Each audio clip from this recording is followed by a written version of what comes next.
Bună ziua! Bine ați venit la o nouă etalare. Astăzi voi extrage câteva cărți din tarot și apoi câteva mesaje de la persoana iubită.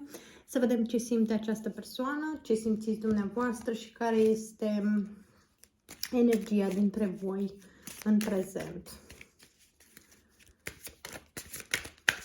Să am niște cărțile de tarot, să vedem ce ne spun cărțile în momentul de față despre relația dumneavoastră.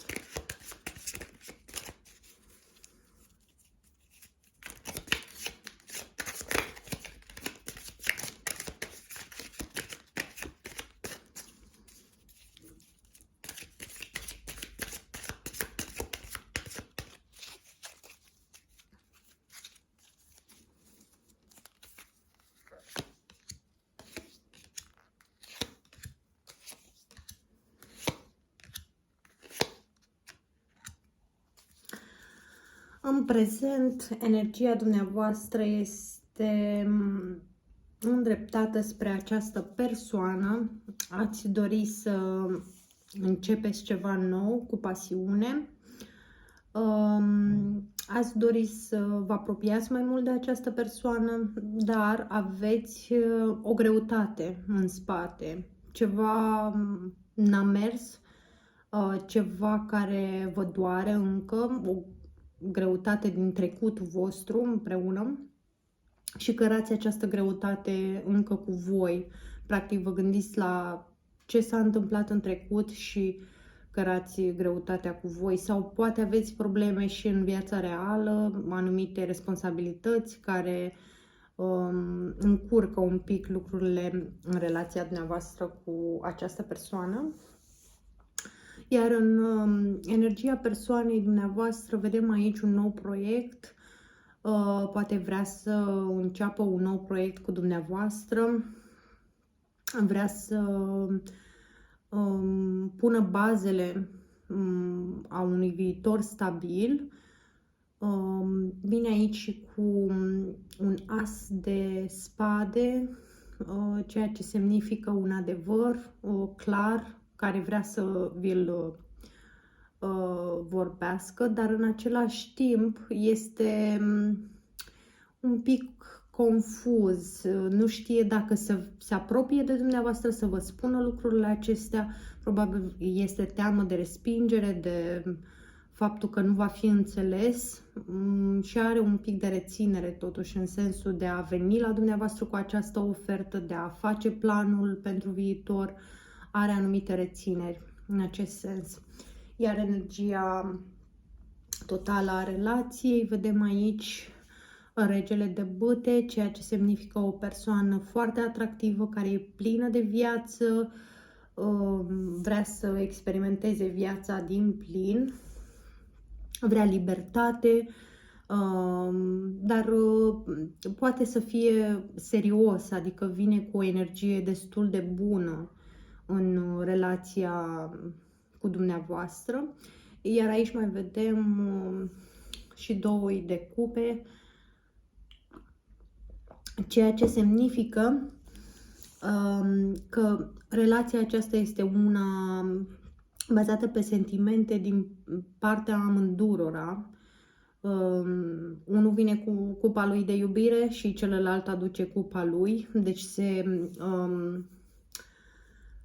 cere o stabilitate, cere o închegare a sentimentelor vis-a-vis de dumneavoastră și invers.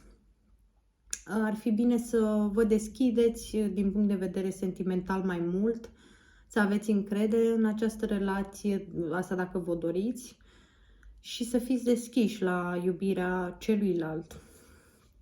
Haideți să mai extragem câteva mesaje acum. Să vedem ce mesaje mai are persoana pentru voi.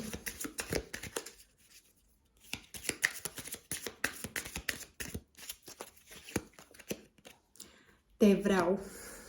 Primul mesaj, această persoană vă dorește, vă vrea, probabil se gândește non-stop la dumneavoastră, deci e clar, persoana aceasta se gândește la voi și vă vrea. în viața sa, vrea un nou început, cum am spus, un proiect cu dumneavoastră, dar ține și de dumneavoastră, e un pic, este frică să spună ce planuri ar avea, se gândește poate că îl respingeți, poate că nu sunteți deschiși să îl înțelegeți, să înțelegeți ideile, are câteva dubii. Următorul mesaj, sper că poți să mă ierți într-o bună zi. Deci persoana asta are câteva remușcări, se gândește la faptele negative pe care le-a creat în viața dumneavoastră și se gândește că într-o bună zi sunteți disponibili să-l iertați. Următorul mesaj. Mi-aș dori să pot să-mi iau cuvintele înapoi. Deci persoana asta ori v-a rănit, ori a fost mult mai rece, mai directă, nu și-a arătat sentimentele, iar asta v-a rănit foarte mult pe voi, pentru că probabil voi v-ați deschis sentimental, iar el nu, a fost rece, distant și poate chiar v-a spus câteva cuvinte care v-au durut și acum regretă faptul că a spus acele cuvinte și ar vrea să le ia înapoi, ceea ce nu e posibil, dar speră că îl iertați pentru tot ce a făcut. Acum să mai luăm câteva cărți din alt oracol. Să vedem ce spun cărțile.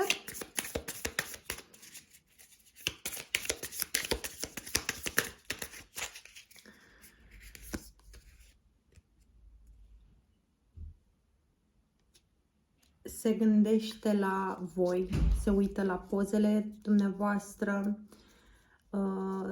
are poza dumneavoastră undeva, probabil pe social media, le-a găsit, le are undeva și se uită mereu la ele. Este dor de dumneavoastră, este nostalgic și vrea să facă noi amintiri cu voi. Probabil amintirile din trecut sunt foarte frumoase și ar vrea să creeze din nou aceste amintiri. Următoarea carte ne vorbește despre o persoană care a fugit. A fugit de o relație stabilă, i-a fost frică de intimitatea cu voi, poate încă n-aveți o relație intimă cu această persoană, poate e doar la distanță și a fugit și fuge în continuare. Este frică de intimitate și ascultă foarte mult de ego-ul său.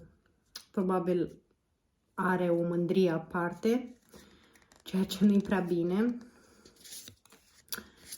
Și următoarea carte ne vorbește despre obstacole. Sunt obstacole în relație, sunt lucruri de învățat, poate relația să intre într-o nouă fază prin toate lecțiile care le-ați învățat până acum și să vă pregătiți pentru uniune cu această persoană. Cam aceasta a fost etalarea pentru astăzi. Sper că v-a plăcut și vă aștept și mâine cu o nouă etalare. La revedere!